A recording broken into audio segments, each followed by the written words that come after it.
ರಾಯಚೂರು ಜಿಲ್ಲೆಯ ಮಾನ್ವಿ ತಾಲೂಕಿನ ಮೊರಾರ್ಜಿ ದೇಸಾಯಿ ರಾಜಲಬಂಡ ವಸತಿ ಶಾಲೆಯ 20ಕ್ಕೂ ಹೆಚ್ಚಿನ ವಿದ್ಯಾರ್ಥಿಗಳು ಕಲುಷಿತ ಆಹಾರ ಸೇವನೆಯಿಂದ ಅಸ್ವಸ್ಥರಾದ ಹಿನ್ನೆಲೆಯಲ್ಲಿ ಮಾನ್ವಿ ಶಾಸಕ ಹಂಪಯ್ಯ ನಾಯಕನವರು ತಾಯಿ ಮತ್ತು ಮಕ್ಕಳ ಆಸ್ಪತ್ರೆಗೆ ಭೇಟಿ ನೀಡಿ ಮಕ್ಕಳ ಆರೋಗ್ಯ ವಿಚಾರಿಸಿದರು.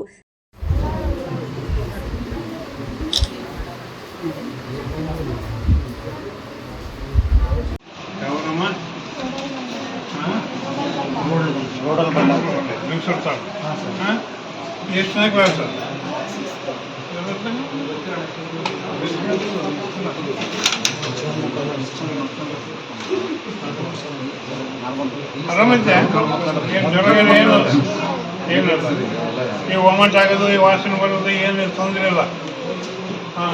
ಏನಾಗ್ತೀವಿ ಹಾಸ್ಟೆಲಾಗ ಬೀಚಿಗೆ ಹೋದ್ರೆ ಅದನ್ನೇ ಪ್ಲೇಟ್ ತೊಳ್ಕೊಂಡು ಕೈ ತೊಳ್ಕೊಂಡು ಫ್ಯಾನ್ ಹಾಕ್ಸ್ಕೊಂಡು ಅದನ್ನ ಅನ್ನನೂ ವಾಸನೆ ಬರಕತ್ತಿದ್ವಿ. ನಾವು ನೋಡಿಲ್ಲ ಉಂಡಿದ್ವಿ. ಆಮೇಲೆ ವಾಸನೆ ಬಂದಾಗ ವಾಮಿಟ್ ಆಗ. ಈಗ ಪ್ಲೇಟ್ಗಳು ಅವೇ ನೀರಿನಿಂದ ತೊಳೆದ ಬೇರೆ ನೀರು ತೊಳೆದ ಪ್ಲೇಟ್ ಅದೇ ನೀರು ಬರ್ತದೆ. ಕೈ ತಗೊಂಡು ಮತ್ತೆ ನೀರು ಸರ್ ಅವು ನೂರೇ ತಗೊಂಡು ಅವ್ರಿಗೆ ಹೇಳೋದು ಕರೆಕ್ಟ್ ಹೇಳ್ತಾರೆ. ವಾಶ್ ಮಾಡಿದ್ಮೇಲೆ ತಕ್ಷಣ ಅದನ್ನು ವಾಶ್ ಮಾಡಿ ತೆಗೆದು ಮತ್ತೆ ಬದಲಿ ನೀರು ಹಾಕಿ ಸಲ್ಲಿಸಿ ಒಂದು ಅರ್ಧ ಗಂಟೆ ಬಿಸಿಟ್ಟು ಆರಿಬಿಟ್ಟು ಮತ್ತೆ ಅದನ್ನು ತೊಳೆದು ಮಾಡೋದು. ಇವೆಲ್ಲ ಮಾಡ್ತಕ್ಕಂಥವ್ರು ಯಾರು ಮ್ಯಾನೇಜ್ಮೆಂಟ್ ಮಾಡೋರು ಮಾಡ್ಬೋದು. ಹುಡುಗರಿಗೆ ಏನು ಗೊತ್ತಿಲ್ಲ. ಈಗ ಅವೇ ನೀರು ಸಿಂಟೆಕ್ಸ್ನ ತೊಳೆದ ನೀರೇ ಸಾಡ್ನಾಗ ಹಾಕಿ ಗ್ಲಾಸಿಗೆ ಹಾಕಿ ತೊಳೆಸ್ಕೊಟ್ಟಾರ ಸುಳ್ಳು ಅಂತ ಹೇಳ್ತಾರೆ. ಗೊತ್ತಾಗ್ತಾ ಎಲ್ಲರೂ ಇದು ತಪ್ಪಲ್ಲ. ಈಗ ನಾವು ಒಂದ್ಸಲ ತೊಗೊಂಡ್ಮೇಲೆ ಇನ್ನೊಂದ್ಸಲ ತೊಗೊಳ್ತೀವಿ. ಯಾರ ನಮ್ಮ ಕುಕ್ಕರ್ ನಮ್ಗೆ ತೊಳೆದು ಕೊಟ್ಟರೆ ಮತ್ತೆ ನೀರು ಹಾಕಿ ತೊಳ್ಕೊಂಡು ಅದಕ್ಕೆ ಕಲ್ತೀವಿ. ಯಾಕೆ ನಮ್ಮ ಆರೋಗ್ಯ ಸಲುವಾಗಿ ಅದು ಏನಾದರೂ ನಾವು ಅವರು ಕೈ ಮೊಟ್ಟೆ ಉಲ್ಟೆ ಹಾಕಂತ ಅಂದಾಗ ಅವರು ಸೆಂಟಾಗಿ ತೊಳಿಸಿದಂಥ ನೀರನ್ನ ಮತ್ತೆ ಚಾಟಿಗೆ ತೊಳೆದು ಅವ್ರು ಮುಂದೆ ಮತ್ತೆ ಇದು ಇದಕ್ಕಂತ ಇನ್ನೇನು. ಸರ್ಕಾರದ ಸೌಲಭ್ಯಗಳನ್ನು ಯಾಕೆ ಸಮರ್ಪಕವಾಗಿ ಮಕ್ಕಳಿಗೆ ಕೊಡುತ್ತಿಲ್ಲವೆಂದು ಶಾಸಕ ಹಂಪಯ್ಯ ನಾಯಕ, ಮೇಲ್ವಿಚಾರಕಿ ಸುನೀತಾ ಭಂಡಾರಿ, ಪ್ರಾಂಶುಪಾಲ ರೇವಣ್ಣ ಸಿದ್ದಪ್ಪ ಮೇಲೆ ಹರಿಹಾಯ್ದರು.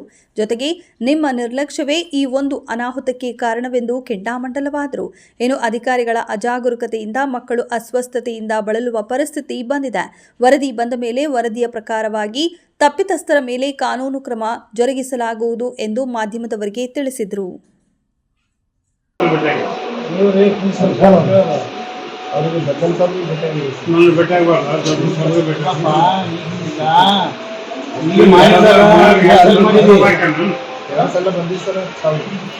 ಮತ್ತೆ ನೀನು ಬಂದ ಟೈಮಿಗೆ ನಾನು ಇರ್ಬೇಕಾ? ನೀ ಬಂದ ಟೈಮಿಗೆ ನಾನು ಇರ್ಬೇಕಾ? ಮತ್ತೆ ನಾ ಬಂದ ಟೈಮಿಗೆ ನೀ ಇರ್ಬೇಕಾ? ನಾನು ನೀನು ನೋಡ್ಬೇಕಾ? ನಿನ್ನ ನಾವು ನೋಡ್ಬೇಕು. ಹೇಳು, ತೆರಿಗೆನ ಐತಿಲ್ಲ ನೀವು?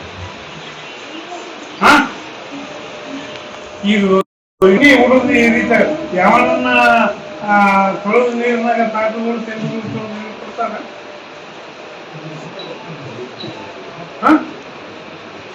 ದೊಡ್ಡ ಸ್ವಾಮಿ ಬೆಟ್ಟ ಬಗ್ಗೆ ಮಾದೇವ ಸ್ವಾಮಿ ಬೆಟ್ಟ ಆಗಲ್ಲ.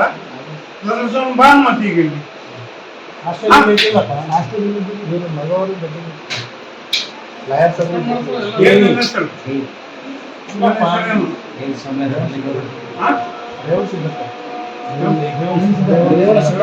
ಯಾವರು ದೊಡ್ಡ ಸಾಬ್ ಅಂತಾರ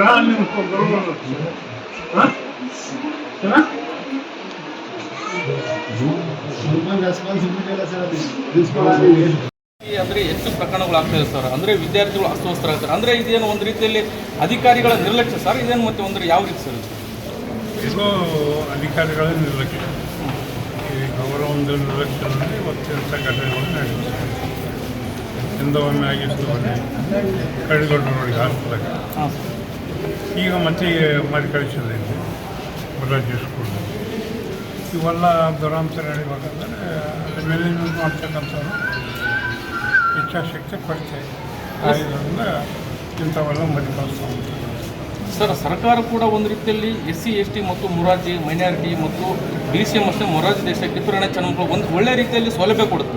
ಯಾಕಂತಂದ್ರೆ ಇಲ್ಲಿ ಸೌಲಭ್ಯ ಇಲ್ಲದಕ್ಕೆ ಈ ರೀತಿಯ ಅವ್ಯವಸ್ಥೆ ಆಗಿದೆ. ಒಂದು ರೀತಿಯಲ್ಲಿ ಹಾಸ್ಟೆಲ್ ಏನಾಗಿದೆ ಅಂದರೆ ಒಂದು ರೀತಿಯಲ್ಲಿ ನಿನ್ನೆ AC ಅವರು ಕೂಡ ಬಂದಿದ್ದಾರೆ, ಅಲ್ಲಿ ಬೆಡ್ ವ್ಯವಸ್ಥೆ ಇಲ್ಲ. ಸರ್ಕಾರಿ ಶಾಲೆಯಲ್ಲೇ ಒಂದು ರೀತಿಯಲ್ಲಿ ಬೆಂಚ್ ಇದೆ, ಇಲ್ಲಿ ಒಂದು ರೀತಿ ನೋಡಿದ್ರೆ ಬೆಂಚ್ಗಳೇ ಇಲ್ಲ ಸರ್. ಇಷ್ಟೊಂದು ಅವ್ಯವಸ್ಥೆ ಇದ್ದ ಮೇಲೆ ಇದರ ಸರ್ಕಾರದ ದೌರ್ಬಲ್ಯ ಸರ್ ಇದೆಲ್ಲ.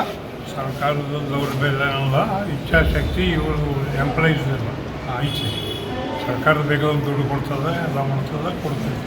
ಮಾಡೋನು ಏನಪ್ಪ ಅಸ್ತವ್ಯಸ್ತ ಮಾಡಿದ್ರೆ ಸರ್ಕಾರ ಏನು ಮಾಡೋಕ್ಕಾಗಲ್ಲ, ನಾನೇನು ಮಾಡೋಕ್ಕಾಗಲ್ಲ. ನಾನೇನಪ್ಪ ಅಂತಂದರೆ ಇದನ್ನು ಯೋಗಕ್ಷೇಮ ನೋಡ್ತಕ್ಕಂಥವ್ರು ನಾನು ನೋಡ್ತಕ್ಕಂಥ ಅಲ್ಲಿ ಇರ್ತಕ್ಕಂಥವ್ರು ಮಕ್ಕಳ ಬಗ್ಗೆ ಇಚ್ಛಾಶಕ್ತಿ ಇರಬೇಕು. ಅವರು ನಮ್ಮ ಮಕ್ಕಳ ಥರ ನಾವು ನೋಡಬೇಕು. ನಾವು ಸರ್ಕಾರದ ಸಂಬಳ ತಿಂತೀವಿ, ನಾವು ಸರಿಯಾಗಿ ಮಾಡಬೇಕು ಅನ್ನೋದು ಅವ್ರಿಗೆ ಇಚ್ಛಾಶಕ್ತಿ ಇದ್ದರೆ ಮಾತ್ರ ಆಗ್ತದೆ. ಬರೀ ಮಾತಾಡಿದ್ರೆ ಏನಾಗೋದು, ಸರ್ಕಾರ ಏನು ಮಾಡೋಕ್ಕಾಗಲ್ಲ. ಸರ್ಕಾರ ಸಾಕಷ್ಟು SC STಗೆ ಸಾಕಷ್ಟು ವಿನಿಯೋಗ ಮಾಡ್ತಾರೆ. ಅದು ಅವರ ಬದಲು ದುಡ್ಡು ಕೂಡ ಮಾಡ್ತಕ್ಕಂಥದ್ದು ಮಾಡ್ತಾರೆ. ಇದ್ರ ಬಗ್ಗೆ ನಾವು ಇನ್ನು ಮುಂದೆ ಕ್ರಮ ತೆಗೆತಕ್ಕಂಥ ಕೆಲಸ ಮಾಡ್ತೇವೆ ಅಂತಕ್ಕಂಥ ಮಾತು. ಅಲ್ಲ ಸರ್, ಇದೊಂದು 29 ವಿದ್ಯಾರ್ಥಿಗಳು ಅಸ್ವಸ್ಥರಾಗಿದ್ದಾರೆ. ತಾವು ಯಾವ ರೀತಿ ಕ್ರಮ ಕೈಗೊಳ್ತಾರೆ ಸರ್ ಅಧಿಕಾರಿಗಳ ವಿರುದ್ಧ? ಈಗ ನಾವೇನೆಲ್ಲ ಬಂದು ನೋಡಿದ್ವಿ, ಎಲ್ಲರೂ ಏನಪ್ಪ ಸರಿಯಾಗಿ ಅದು ನಮ್ಗೆ ಅದೇ ಒಂದು ನೋಡಿದ್ರು. ಆಮೇಲೆ ನಾವು ಎನ್ಕ್ವೈರಿ ಮಾಡಿ ಅದನ್ನು ಹಿರಿಯ ಅಧಿಕಾರಿಗಳ ಜೊತೆಗೆ ಮಾತಾಡಿದ್ರೆ ನಾವು ಏನು ಮಾಡಬೇಕು ಹೆಂಗಂಬುದು ನಾವು ನಿರ್ಧಾರ ಮಾಡ್ತೀವಿ. ಇಲ್ಲ ಸರ್, ಇದೊಂದು ಏನು ಹೇಳ್ತಾರೆ ಸಾರ್ವಜನಿಕರು, ರಾಯಚೂರು ಗ್ರಾಮೀಣ ಕ್ಷೇತ್ರ ಶಾಸಕ ಮತ್ತು ಮಾನ್ವಿ ಕ್ಷೇತ್ರ ಶಾಸಕ ನಡುವೆ ಒಂದು ರೀತಿಯಲ್ಲಿ ಗೊಂದಲ ಇದ್ದ ಕಾರಣಕ್ಕಾಗಿ ಶಾಸಕರು ಇದರಲ್ಲೇ ಗೊಂದಲ ಗಿಂದಲ ಬೇಡವಲ್ಲ.